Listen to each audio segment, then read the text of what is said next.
ব্যারাকপুরে বিজেপি নেত্রী লকেট চট্টোপাধ্যায়ের সাংবাদিক বৈঠক। এসআইআর নিয়ে কোনো আতঙ্ক নেই, এই বিষয়ে অযথা আতঙ্ক সৃষ্টি করার চেষ্টা করা হচ্ছে তৃণমূলের তরফ থেকে। কেননা মুখ্যমন্ত্রী নিজেই এসআইআর ফর্ম পূরণ করেছেন, বললেন বিজেপি নেত্রী লকেট চট্টোপাধ্যায়। তিনি আরো বলেন, ওপার বাংলায় যে সমস্ত হিন্দু শরণার্থী এদেশে এসেছে তাদের কারোর নাম বাদ যাবে না। এছাড়াও যেখানেও অন্য কোনো কারণে মৃত্যু হলেও এসআইআর এর নাম জড়িয়ে দেওয়া হচ্ছে। এটা শুধুমাত্র আতঙ্ক ছড়ানোর জন্যই করা হচ্ছে বলে অভিযোগ বিজেপি নেত্রী লকেট চট্টোপাধ্যায়।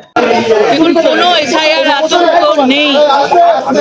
বারবার এটাকে মমতা বন্দ্যোপাধ্যায় নিজে এসআইআর ফর্ম ফিল আপ করছেন এবং তারপরেও অন্যদেরকে আতঙ্কিত করার চেষ্টা করছেন, যাতে এখানে এসআইআর কে নিয়ে, নির্বাচন কমিশনকে নিয়ে একটা আক্রোশ তৈরি হয়, বিজেপিকে নিয়ে একটা আক্রোশ তৈরি হয়। এটাই ফর্মুলা চলছে, এখানে কিচ্ছু নেই। এসআইআর এ এমন কোনো মানুষ নেই যারা এখানকার নাগরিক আছেন বা যারা ওপার বাংলা থেকে যে সকল হিন্দুরা এসছেন এখানে, তাদের কোনো নাম কাটা যাবে। আতঙ্ক তৈরি করবার জন্য করছেন এবং এর ফল কিন্তু বাংলার মানুষ ভুগছে। এবং আজকে দেখতে পাচ্ছেন যে কোনো কারণে, অন্য কোনো কারণে যদি কারোর মৃত্যু হয় সেটাকেও এসআইআর বলে চালানো হচ্ছে।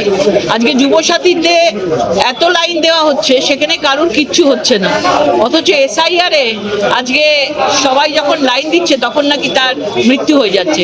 এটা বিশ্বাস করা একটু অস্বস্তিকর। দিলীপ ঘোষের স্ত্রী প্রার্থী হতে যে জমা দিয়েছে কাগজপত্র, যে কোনো লোক দিতে পারে। আমাদের এমনই একটা পার্টি, বুথ স্তর থেকে শুরু করে যে কোনো লোক তার ইচ্ছা প্রকাশ করতেই পারে।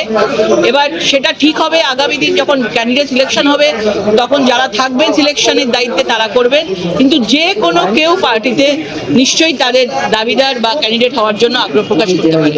প্রধানমন্ত্রী এক জায়গায় টুইট করেছেন, স্বামী রামকৃষ্ণকে বলেছেন এই নিয়ে তৃণমূল সোচ্চার হয়েছে যে বাংলার মনীষীদের এইভাবে অপমান করা হচ্ছে। দেখুন, তৃণমূলকে দেখে মনে হচ্ছে তৃণমূল যেন কোনোদিন কোনো সময় কোনো মুনি ঋষিকে নিয়ে কিছু করেনি। বিদ্যাসাগরের মূর্তি ভাঙা, আজকে আমরা দেখেছি ঈশ্বরচন্দ্র বিদ্যাসাগরের মূর্তি ভাঙা, বিরোধ ফুটিয়ে দেওয়া, আজকে প্রধানমন্ত্রী বলুন, হোম মিনিস্টারকে বলুন, তুই তোকারি করে কথা বলা, এইগুলো তো অন্তত বাংলার সংবিধানে নেই। বাংলা এগুলো নিয়ে কথা বলে না।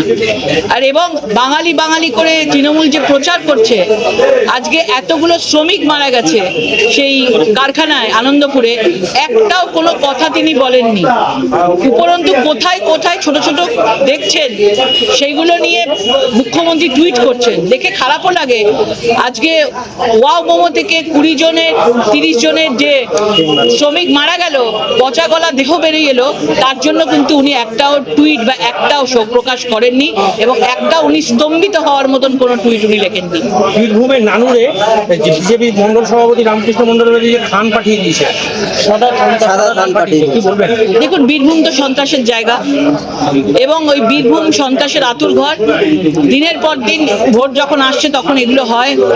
বুকে গামছা বেঁধে গুলি বন্দুক হাতে নিয়ে ওখানে ভোট চলে।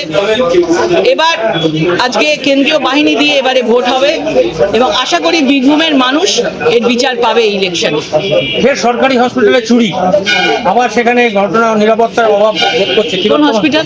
এটা হচ্ছে কলকাতার তিলোত্তমা কাণ্ডের পর টনক নরণী পুলিশের কোন হসপিটাল, সরকারি হসপিটালে চুরি হয়েছে, তার কথা বলতে পারছি নেই, স্পেসিফিক হলে বলবেন, চলুন।